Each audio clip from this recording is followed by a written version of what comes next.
بالیچا اور چاگی میں نامعلوم افراد کی فائرنگ سے 6 افراد ہلاک۔ بلوچستان سے 2 مزید افراد لاپتہ کر دیے گئے۔ وائس پار بلوچ مسنگ پرسنز۔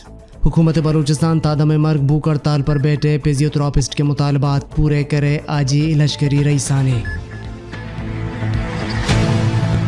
آج نومبر کی 11 تاریخ ہے، دن جمعہ، اور اس وقت بلوچستان میں شب کے 10 بج رہے ہیں۔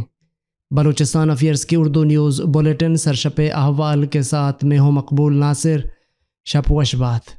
لیوی ذرائع کے مطابق تم کے پہاڑی علاقے شاہاب میں نامعلوم مسلح افراد نے فائرنگ کر کے 4 افراد کو ہلاک کر دیا۔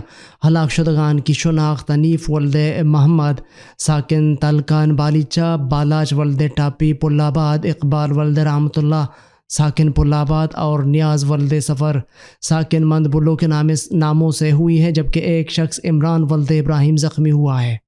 لیوی ذرائع کے مطابق فائرنگ کا یہ واقعہ جمعرات کی دوپہر کو پیش آیا تھا۔ لاشوں کو میڈیکل کر کے ورثاء کے حوالے کر دیا گیا۔ چاگی کے نوائی علاقے غزن سے 2 افراد کی گولیوں سے چلنی لاشیں برآمد ہوئی ہیں۔ لیوی ذرائع کے مطابق مقتولون کی لاشیں پک اپ گاڑی سے برآمد کر کے پرنس فہد اسپتال منتقل کر دیے گئے۔ مقتولون کی شناخت سراج احمد اور باران کے ناموں سے ہوئی ہے۔ قتل کی وجوہات معلوم نہ ہو سکیں، جبکہ لیوی ذرائع کے مطابق مقتول سراج احمد لیویز فورس کو ڈکیتی کی وارداتوں میں مطلوب تھا۔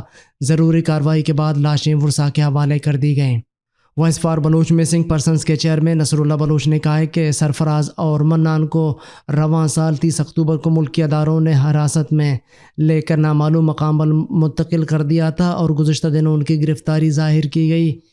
انہیں منظر عام پر لانا خوش آئند ہے، لیکن ملکی قوانین کے مطابق ادارے اس چیز کے پابند ہیں کہ وہ کسی بھی شخص کو گرفتاری کے بعد 24 گھنٹے کے اندر اندر علاقہ مجسٹریٹ کے سامنے پیش کرے، لیکن ادارے فوجداری کے دفعہ 61 اور 167 کے تحت زیر حراست شخص کو تفتیش کا بہانہ بنا کر اپنی حراست میں رکھتے ہیں اور بعد میں انہیں مختلف مقدمات میں ملوث کر کے ان کی گرفتاری ظاہر کی جاتی ہے۔ اگر دیکھا جائے کہ کسی بھی شخص کو کچھ دنوں کے لیے اپنی حراست میں تفتیش کے لیے رکھ کے تو ملکی آئین کے تحت اس چیز کے بھی پابند ہوں گے کہ وہ حراست میں لیے جانے والے شخص پر لگائے گئے الزامات کے حوالے سے ان کے خاندان کو آگاہ کریں، لیکن ادارے اپنے اختیارات کا ہمیشہ ناجائز فائدہ اٹھاتے ہیں، جو ہمیشہ مشکوک اور ماورائے آئین اقدام ہوتے ہیں۔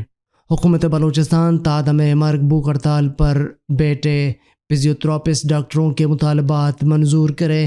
سینئر سیاستدان سابق سینیٹر نواب زادہ حاجی میر لشکری خان رئیسانی نے کہا ہے کہ اقتدار میں بیٹھے غیر نمائندہ لوگوں کے پاس صرف بلوچستان کے معاملات کے حل کی نہ تو صلاحیت ہے نہ اختیار ہے۔ بلوچستان حکومت تادم مرگ بھوک ہڑتال پر بیٹھے فزیوتراپسٹ سے بامقصد اور سنجیدہ مذاکرات کر کے مسئلہ حل کرے۔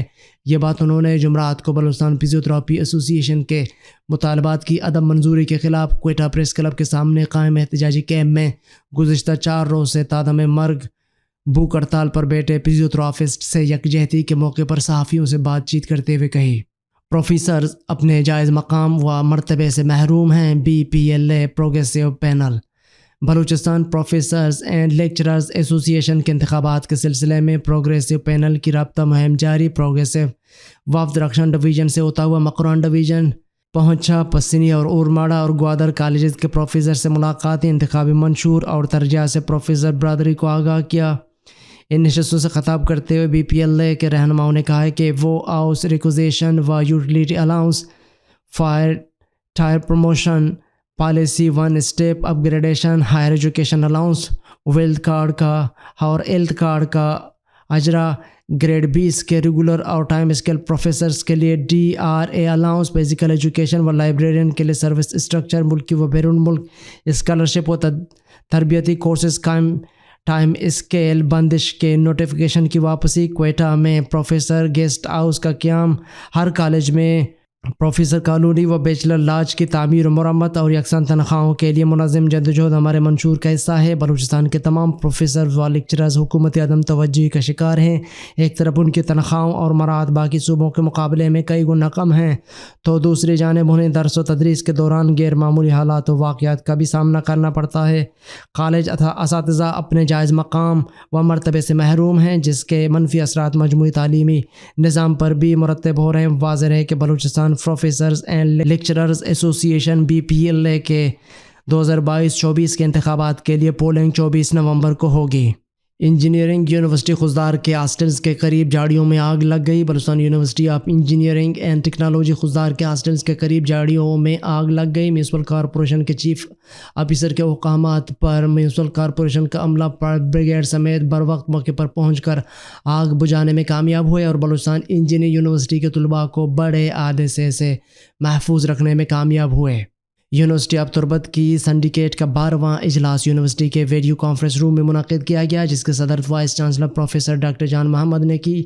سنڈیکیٹ کے علمی ممبران کا خیر مقدم کرتے ہوئے وائس چانسلر نے یونیورسٹی کے قانونی اداروں اور فیکلٹی ممبران کے کاموں سے آگاہ کیا، جس میں مختصر وقت میں یونیورسٹی کو ممتاز قومی یونیورسٹیوں کے برابر لانے میں مدد ملی۔ اس موقع پر خطاب کرتے ہوئے وائس چانسلر نے کہا کہ تربت یونیورسٹی میں تدریسی اور تحقیقی سرگرمیوں میں جدید تکنیک اور طریقوں کے استعمال پر زور دیا جا رہا ہے، جس نے ہماری یونیورسٹی کو کامیابی کی بلندیوں تک پہنچایا ہے۔ گزشتہ 10 سالوں کے دوران یونیورسٹی کی جانب سے حاصل کی گئی کامیابیوں پر روشنی ڈالتے ہوئے وائس چانسلر نے کہا کہ فیکلٹی ممبران اور محققین قومی اور بین الاقوامی سطح پر اپنے شعبوں میں اپنا کردار ادا کر رہے ہیں اور ہمارے طلباء یونیورسٹی کی سماجی و اقتصادی ترقی میں اہم کردار ادا کر رہے ہیں۔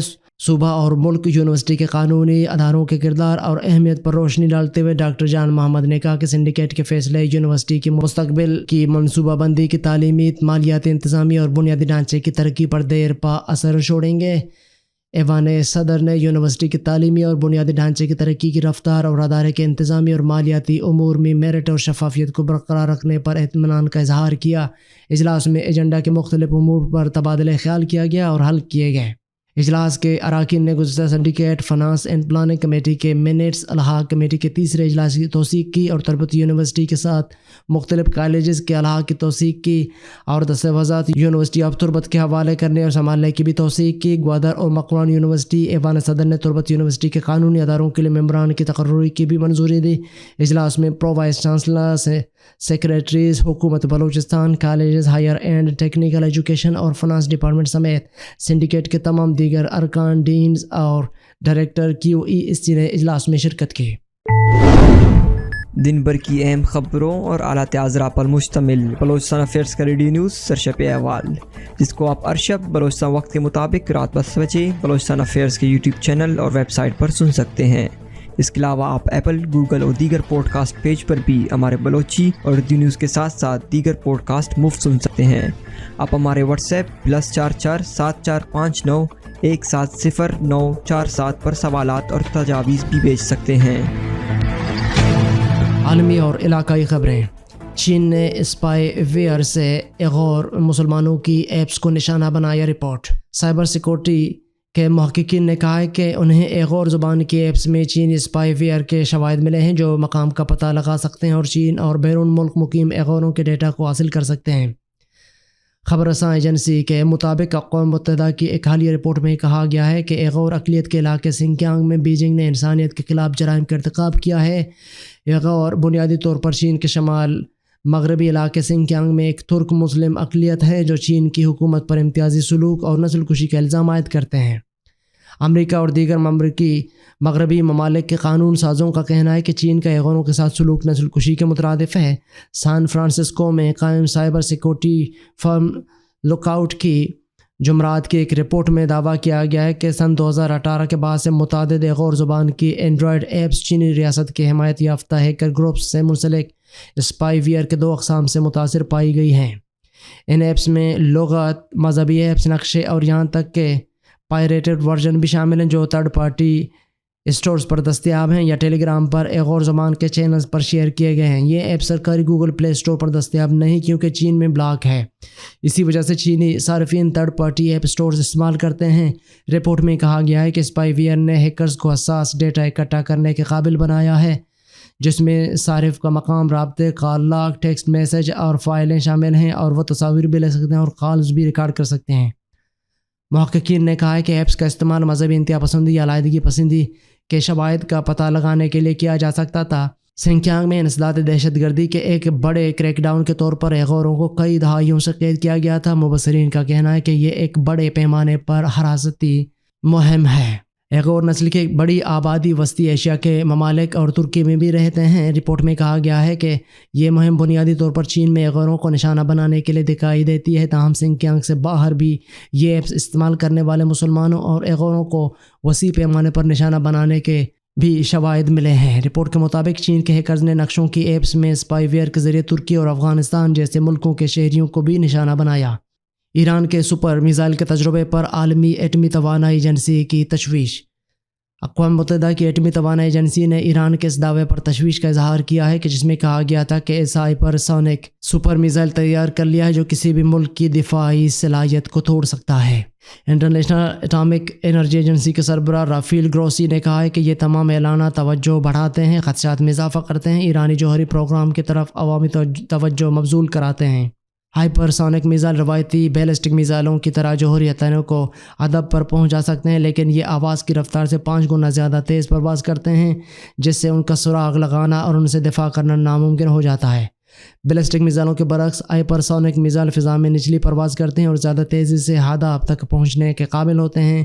ایران کے پاسداران انقلاب کے ایرو اسپیس یونٹ کے کمانڈر جنرل امیر علی حاجی زادہ نے کہا کہ ایران کا نیا ہائپر سونک میزائل فضائی دفاعی ڈھال کا مقابلہ کرنے کے لیے تیار کیا گیا ہے۔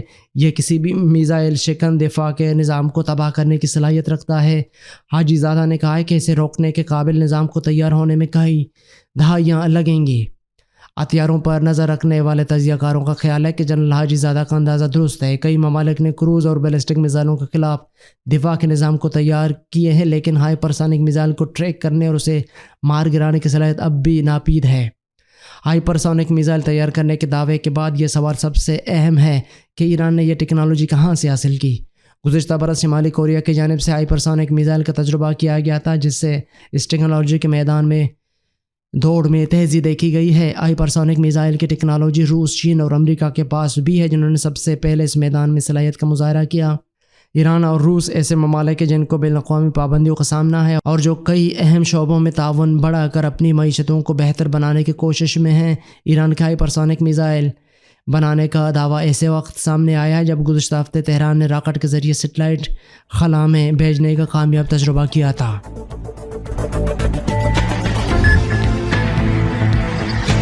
یہ تھیں اب تک کی اہم خبریں۔ مزید خبروں اور اپڈیٹس کے لیے ہماری ویب سائٹ اور یوٹیوب چینل وزٹ کریں۔ اس بلیٹن کو آپ تک پہنچایا ہے عمر کریم بلوچ نے اور اس کے ایڈیٹر پیغمبر مالک بلوچ۔